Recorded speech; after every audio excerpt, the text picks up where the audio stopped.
Essa não é a minha esposa. Estou apavorado com o que vai acontecer quando o bebê nascer. E isso pode ser a qualquer momento. Mas se você acha que intrigas incestuosas são o cerne da minha história, sugiro que não leia mais nada. O verdadeiro horror é muito mais perverso do que isso. Quanto a como as coisas chegaram a este ponto, eu estava bastante lento para entender as coisas. Simples assim. Para contextualizar, nunca conheci meu pai. Minha mãe me criou sozinha e era gentil, ou pelo menos justa. Não sofri nenhum abuso na infância, o que pode surpreender vocês. Mas isso não significa que tive uma criação convencional. Minha mãe tinha, digamos, um hobby peculiar. Pelo que sei, as mães dos meus amigos não tinham o hábito de desaparecer na mata à noite e voltar cobertas de lama, folhas e, às vezes, pedaços de casca de árvore por cima do pijama. Minha mãe e eu crescemos nos arredores de Pendle, e ela era profundamente fascinada pelos julgamentos das bruxas de 1612. Fascinada não é a palavra certa. Ela era obcecada, e de uma forma nada saudável. Aliás, a única vez em que minha mãe, que de resto era gentil, me incomodou um pouco foi durante uma conversa sobre as bruxas. A única bruxa, ela costumava corrigir. Só existiu uma. Naquele dia, minha mãe não levantou a mão para mim quando demonstrei desinteresse pela bruxa de Pendle. Nem sequer elevou a voz. O que me assombrou, na verdade, foram as palavras que ela escolheu.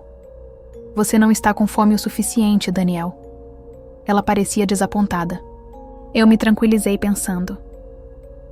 Mamãe só quer que eu siga os passos dela. Figurativa e literalmente, suponho. Porque pouco depois ela começou a tentar me convencer a acompanhá-la naqueles passeios noturnos pela floresta. Eu sempre recusava. Mas muitas vezes me pergunto o que teria visto se tivesse ido com ela. Eu me pergunto e temo. Apesar de tudo isso, a decepção da minha mãe nunca foi palpável. Sempre fervilhava sob uma aparência de compaixão. Eu pressentia isso, e me assustava. Mas ainda assim, ela nunca foi verbal ou fisicamente abusiva. Chame isso de intuição. Eu sabia que não tinha correspondido às suas expectativas e que ela provavelmente estava chateada por causa disso. Como eu descobriria, tudo era muito pior do que eu temia. Por fim, fui para a universidade e conheci uma garota chamada Clara. A partir daí, a vida seguiu seu curso normal. Nos formamos, alugamos um apartamento e nos casamos. Apesar da minha criação incomum, acabei me tornando um homem comum. Claro, eu me preocupava com a minha mãe, que morava sozinha no campo. Eu sabia o que os fofoqueiros da cidade diziam sobre seus passeios na mata. Ela tinha sido vista por vizinhos 1 ou 2 vezes. Mas ela estava feliz, e isso me bastava. Foi no verão de 2024 que tudo mudou. Minha mãe de 74 anos, que sempre fora incrivelmente lúcida e fisicamente ativa, foi encontrada vagando pelas ruas de Pendle, completamente nua. Estava coberta da cabeça aos pés, com sujeira da floresta e sangue. Sangue de animal, garantiram os policiais a mim e a Clara. Mas me lembro da expressão de desconforto em seus rostos.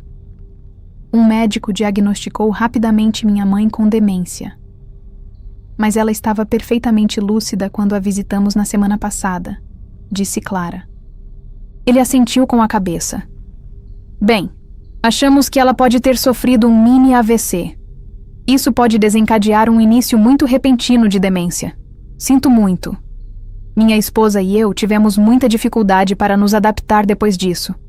Acho que deve ter partido o coração da Clara me ver perder meu único familiar sobrevivente. Nem mesmo por morte, mas por uma doença cruel. Eu tinha apenas 38 anos, para você ter uma ideia. Pouco tempo depois, aconteceu. A troca de corpos. A pior parte é que eu não sei exatamente quando. Eu adoraria dizer que minha esposa mudou visivelmente, mas sou um idiota por não ter percebido. Olhando para trás agora, é claro, vejo os sinais terríveis. Em janeiro deste ano, Clara exibiu triunfantemente o resultado positivo do teste de gravidez, e as mudanças vieram em seguida. Claro, eu notei isso, mas agora percebo que posso ter confundido algumas dessas mudanças com alterações hormonais comuns.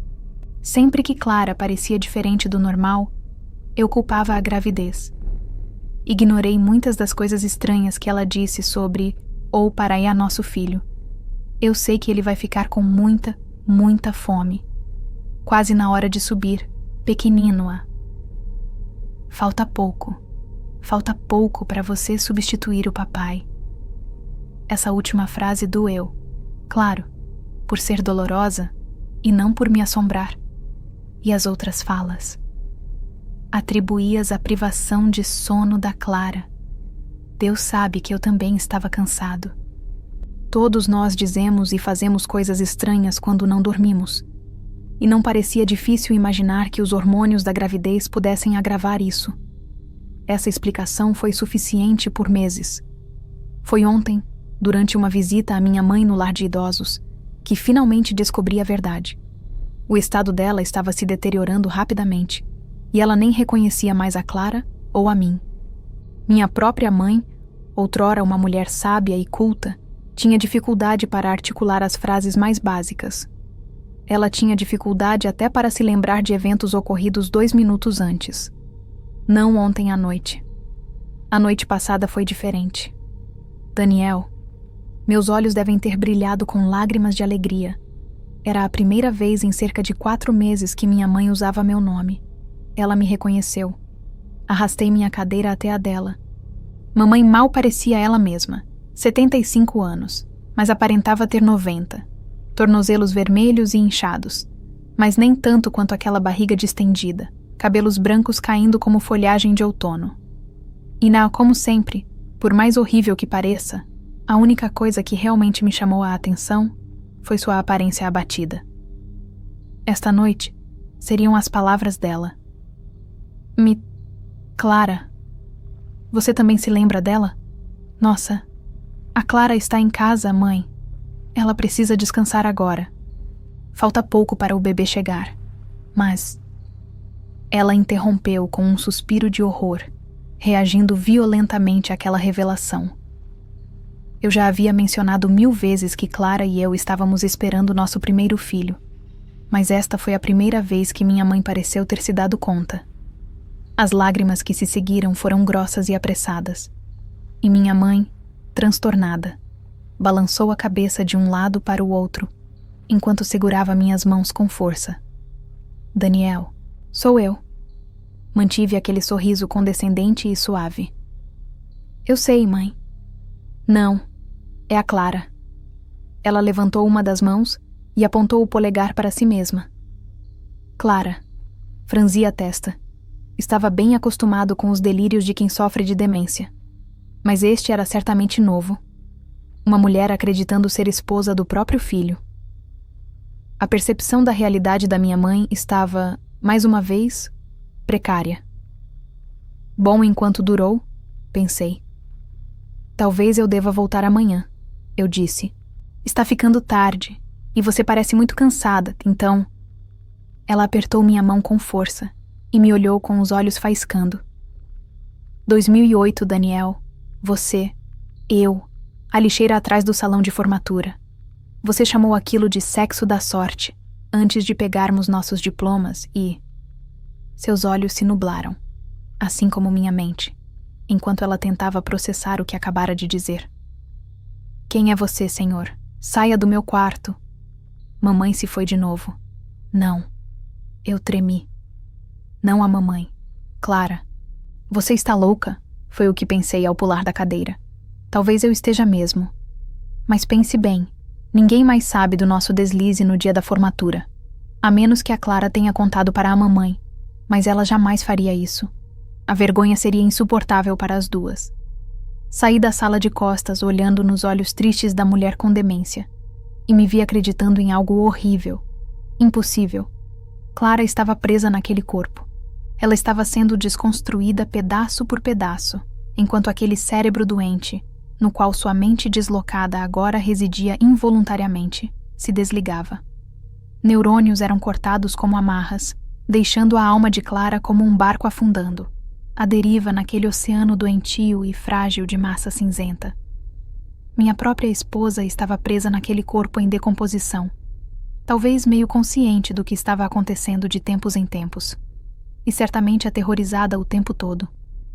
Existiam outras explicações, mas eu simplesmente sabia que estava olhando para Clara, assim como sempre soube que algo estava errado durante minha infância, minha vida adulta e a gravidez.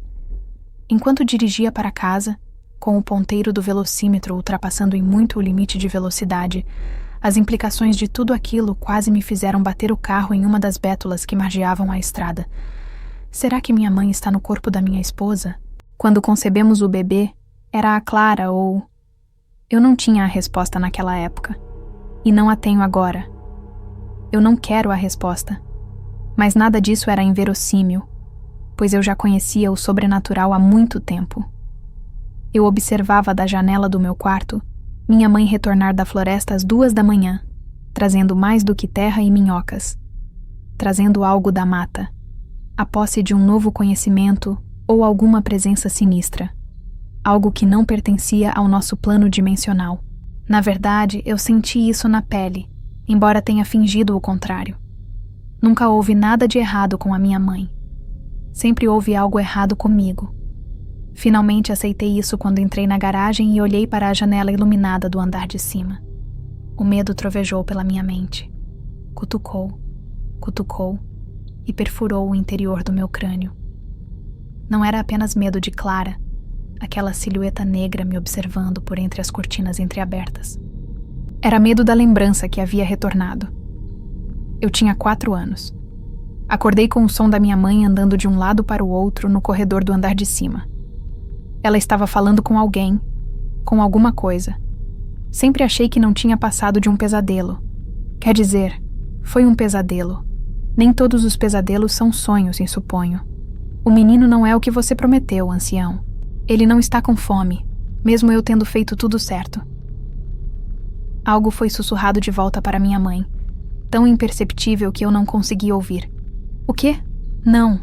Estou cansada de esperar. Já se passaram 4 anos e nada, nada. Mais sussurros daquela outra voz. Sou mais leal a você do que a qualquer um dos outros. Você tem que escolher o Daniel. Ele deveria ter me devorado. Ele deveria ter devorado todo mundo. Afastando aquela velha lembrança, parei o carro na entrada da garagem. Enquanto eu fazia isso, a luz do quarto de cima se apagou e Clara desapareceu na escuridão. Não, Clara. Mãe. Gastei minha última gota de coragem saindo do carro e cambaleando em direção à casa, quase deixando cair as chaves no caminho. E quando abri a porta da frente, quase esperava ser recebido por um corredor vazio. Esperava que minha mãe e esposa tivesse fugido assim que cheguei. Fiquei paralisado de horror ao encontrá-la parada na entrada escura, com as mãos acariciando a barriga. O que acho verdadeiramente horrível é que ela poderia ter me tranquilizado com tanta facilidade. Continuou alimentando a mentira para que eu esquecesse as estranhezas no lar de idosos. Continuou fingindo ser Clara. Ela só precisava, sei lá, falar ou agir como era antes. Só precisava ignorar qualquer preocupação que eu pudesse expressar. Mas, preciso que você se acalme, Dilly, disse ela. Vomitei tudo no tapete. O vômito abafando meu grito de repulsa e terror indescritível. Era minha mãe no corpo de Clara. Quando eu era pequeno, minha mãe me chamava de Dilly. Será que a Clara sabia disso? Talvez. Mas também havia os gestos a considerar. O sorriso no rosto da minha esposa era o da minha mãe. Além disso, não havia a menor possibilidade de minha mãe, com demência, e minha amada esposa armarem uma pegadinha dessas. Quando o pequeno Daniel Júnior nascer, tudo isso vai acabar, disse minha mãe, enquanto caminhava em minha direção. Não é isso que você quer, filho? Você não está cansado de viver uma vida pela metade? Tentei articular algumas palavras, mas meu cérebro estava inoperante. E meus pés estavam praticamente na mesma situação, pois só consegui cambalear para fora da porta e descer o caminho da frente, perseguido por minha mãe, que estava no corpo da minha esposa. Ao vê-la entrar na luz do poste que banhava nosso gramado e caminho de entrada, fui tomado por um pavor ainda maior. O que quer que minha mãe tivesse feito consigo mesma, transferindo almas de um corpo para outro, a tornara menos que humana. Eu vi isso em seus olhos. Senti isso em sua voz. O verdadeiro terror era o que quer que o ancião tivesse feito dela, ou desfeito. Soltei um gemido baixo ao ver sua pele ondular, assim como a protuberância de sua barriga através da blusa fina que ela vestia. O que você é? Eu queria perguntar, mas fiquei paralisado de horror e não consegui falar. Aquela coisa estava diminuindo a distância entre nós rapidamente, caminhando em ritmo acelerado, enquanto eu me debatia e tropeçava para trás. Você não quer subir, quer? Perguntou ela, estendendo a mão em direção ao meu peito. Com um empurrão leve, porém desproporcional, minha mãe esposa me derrubou. Minha cabeça e minhas mãos bateram nas lajes do pavimento, arranhando minha pele e deixando marcas de sangue na minha carne. Mexi nos lábios, abri e fechei-os, mas tudo o que saiu foram mais gotas de vômito, como se eu fosse um peixinho dourado doente. Você ainda pode acender, Daniel, disse a mãe esposa enquanto se aproximava de mim. O homem reduzido a um menino enquanto se arrastava para trás, apoiando-se nas mãos e nas costas.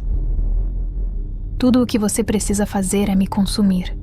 Tudo o que você precisa fazer é se tornar o que ela sempre quis que você fosse. O poder sempre esteve em suas mãos, meu rapaz. Consegui virar a cabeça na direção do meu carro, e aquele horror desumano não me impediu de começar a rastejar em direção a ele de 4, com tanta náusea e terror que não conseguia reunir forças para ficar de pé. Minha mãe esposa continuou. O escolhido precisa consumir ambos os pais para atingir seu potencial. Você entende isso, não é?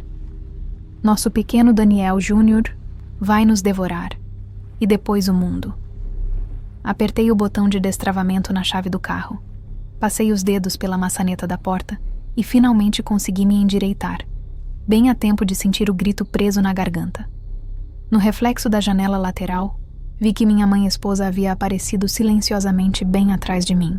Em seguida, uma dor lancinante enquanto seus dedos se cravavam em meu pescoço, fazendo sangrar ainda mais, e ela me girou para que eu ficasse de frente para ela. A anciã está dentro de você. Ela rosnou com uma voz diferente da sua, diferente da de Clara, diferente de qualquer coisa humana. Você a sente remexendo nessa sua mente desde que era menino, não é? Deixe-a entrar, deixe-a ressurgir. Eu chorei. E ela rosnou, me prendendo firmemente contra a porta com um aperto de ferro. Qualquer que fosse o horror sobrenatural que se apresentava diante de mim, não mais minha mãe ou minha esposa, era um terror além de todos os mundos e ainda mais incomparável. Você é fraco. Tem sido assim desde que devorou seu pai quando era um bebê recém-nascido. Não é verdade. Não pode ser verdade. Continuo me recusando a acreditar. Eu implorei para que você terminasse o serviço, para me devorar também. O filhote só acende quando come o veado e a corça, mas você não conseguiu. Rezo para que Daniel Júnior tenha sucesso onde você falhou. Ele está perto agora, meu filho. Ele... Minha mãe esposa gemeu e soltou minha garganta para agarrar a barriga. Então nós dois olhamos para baixo em uníssono. Olhamos para a barriga dela, para a parte inferior. A calça da minha esposa ficou manchada de água. Um sorriso deplorável estampou-se no rosto dela. Finalmente, livre de suas garras, abri a porta lateral com um puxão e a fechei atrás de mim, antes de me atirar para o banco do motorista. Me atrapalhei com o botão de travar todas as portas, finalmente conseguindo apertá-lo depois de algumas tentativas desastradas e mal calculadas. Pior de tudo, minha mãe esposa não se atirou para a porta do passageiro. Ela simplesmente ficou parada, observando e rindo, enquanto eu me atrapalhava. Engatava a marcha a ré e saía da garagem. Ela me deixou escapar. Não importa o quão longe eu dirija, e eu já dirigi muito, ela vai me encontrar. Então ela vai rezar para o ancião para que nosso filho nos devore, que nosso filho ascenda. E é aí que o verdadeiro terror apocalíptico, seja lá o que for, virá para todos nós. Deus nos salve. Vou fazer uma oração também, que Daniel Júnior se revele tão fraco quanto o pai.